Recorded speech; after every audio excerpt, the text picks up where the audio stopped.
ঈদ মুবারক, ঈদ মুবারক। ঈদের এই দিনে আপনারা প্লিজ নিজেদের মধ্যে মারামারি করবেন না, আপনারা ঝগড়া করবেন না। ঈদ মানে আনন্দ।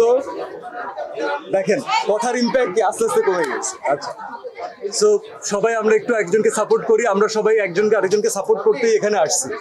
সো আমরা আপনাদের জন্য আছি। Okay, thank you so much for the question. আমরা যে এতটা সময় ধরে যখন বানাচ্ছিলাম, তো ততক্ষণ পর্যন্ত শুধু আমরা নিজেরাই যেহেতু দেখছিলাম, আমরা বারবার ওয়েট করছিলাম। ডিরেক্টর আমাদেরকে বলছিলেন, আমাদের পুরো টিম কনসার্ন ছিল যে যেই উদ্দেশ্য নিয়ে যেভাবে গল্পটা আমরা বলতে চেয়েছি, সেভাবে কি আমরা দর্শকদেরকে কানেক্ট করতে পারবো। এইটার একমাত্র ওয়ে ছিল যে আপনারা জানেন আমাদেরকে বিকাল 4:30টার সময় এখানে প্রথম শো দেওয়া হয়েছে। সো যা দেওয়া হয়েছে তাতেই সই। তো আমরা 4:30টার শো, মানে আমাদের স্টার সিনেপ্লেক্সের ফার্স্ট শোটা এখানে ব্রেক হলো। আমরা একেবারে লাস্ট মোমেন্টে আসলাম এবং আমরা দর্শকের কাছ থেকে যে অ্যাপ্রিসিয়েশন পেলাম, এটা যে কোনো টিমের জন্য আমি বলবো প্রথম শো হিসেবে এটা বিয়ন্ড ইমাজিনেশন।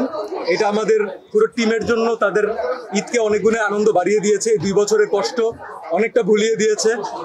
তাদের প্রত্যেকের হাততালি, তাদের প্রত্যেকের পার্সোনাল কমেন্ট, তাদের স্ট্যান্ডিং ওভিয়েশন, প্রত্যেকটা জিনিস আমাদের পুরো টিমের এত দিনের এত কষ্ট, এত এই লম্বা জার্নিকে এখন মনে হচ্ছে যে দিস ইজ মিনিংফুল।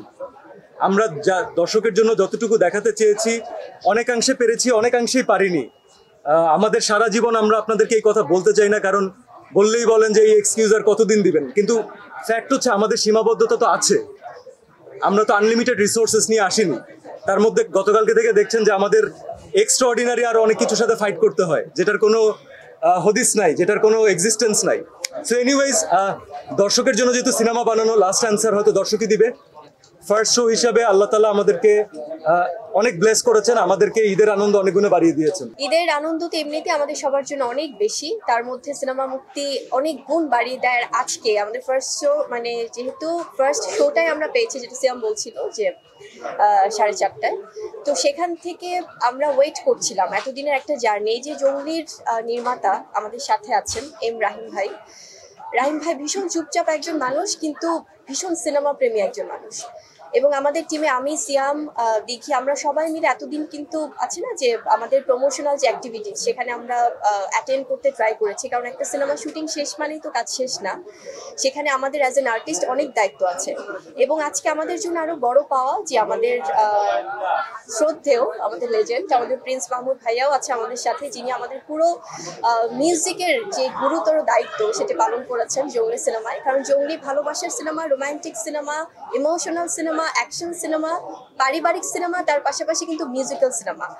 সো এই সিনেমাটা নিয়ে আমাদের এতদিনের একটা জার্নি, সেটা আজকে প্রতিফলন আমরা দেখতে পাচ্ছি, যেটার জন্য আমরা অধীর আগ্রহে ওয়েট করছিলাম যে দর্শকদের প্রতিক্রিয়া কি হয়। স্পেশাল থ্যাঙ্কস দিব ভাই আপনাদের, যারা জার্নালিস্টরা আছেন, আমাদের রেসপেক্টেড জার্নালিস্ট, কারণ আপনারা আজকে ঈদের দিনেও যেভাবে দৌড়ঝাঁপ করে আসলে ছুটাছুটি করছেন। আচ্ছা, আমাদের টিমের পক্ষ থেকে যারা ঈদের দিনে তাদের ফ্যামিলিকে স্যাক্রিফাইস করে সেই সময়টাকে বাদ দিয়ে আমাদের সাথে কাজ করছেন, তাদের জন্য একটা ক্ল্যাপ তো অ্যাটলিস্ট আমরা দেব। Thank you. এবং আমাদের সাথে আমাদের আরো যে প্রোডিউসার টিম আছেন, আমাদের অভি ভাই আছেন, টাইগার মিডিয়া, আমাদের মুক্তার ভাই আছেন, সবাই আছে। সো আমার স্পেশালি আমার ক্ষেত্রে যেটা হয়, আমার ঈদের দিনটা সম্পূর্ণ থাকে পরিবার কেন্দ্রিক, এবং তার পাশাপাশি তো আসলে সিনেমার খবর তো দেয়াই হয় অলওয়েজ। বাট আজকে আমি যেভাবে আমি রিয়াকশন পাচ্ছিলাম, আমার না মনে হচ্ছে যে আমি যদি আজকে না অ্যাটেন্ড করি আমি খুব মিস করে যাব। সবাই যেভাবে ফোন কল, শুভেচ্ছা জানানো, দর্শকদেরকে আমি হাত জোর করে আমি বিনীতভাবে আমার ভালোবাসা প্রকাশ করছি। কারণ আপনাদের এই ভালোবাসা, দর্শকরা, আমরা যখন একদম লাস্ট মোমেন্টে আমরা তাদেরকে জাস্ট সারপ্রাইজ দেবার জন্য উপস্থিত হয়েছি, আমরা চাইনি যে সিনেমার মাঝখানে তাদের মনোযোগ নষ্ট হোক। একদম শোর শেষে আমরা যখন তাদেরকে সারপ্রাইজ দিয়েছি, পুরানো একটা শুনশান নীরবতা যেমন ছিল, তেমনি তখনও আমরা এন্ট্রি করিনি, তার মাঝে কিন্তু তারা ক্ল্যাপিং করে, তারা ক্ল্যাপস দিয়ে স্ট্যান্ডিং ওভেশন দিচ্ছিল। যখন আমাদেরকে দেখলো, তারা সবাই জাস্ট, আমি দেখছিলাম যে চোখের পানি ফেলছে, সিয়াম দেখছিল, দিঘি সহ সবাই। এই যে তারা কাজ ছিল, তারা ভালোবাসছিল, এটা কিন্তু আমাদের জঙ্গলির কন্টেন্ট, জঙ্গলির গল্পের সাথে তাদের ওতপ্রোতভাবে আসলে মিলেমিশে একাকার হয়ে যাওয়া। তো আমার মনে হয় এর থেকে বড় পাওয়ার কিছু না। আপনারাই দেখেছেন, আপনারাই বিচার করবেন, আপনারাই দর্শকদের প্রতিক্রিয়া নিচ্ছেন। সো আমার মনে হয় যে দিস ইজ দ্য অ্যাচিভমেন্ট, মানে অ্যাজ অ্যান আর্টিস্ট আমার এই ভালোবাসাটা নিয়েই কিন্তু আমরা সামনের দিনগুলোতে আরো ভালো ভালো কাজ করতেছি।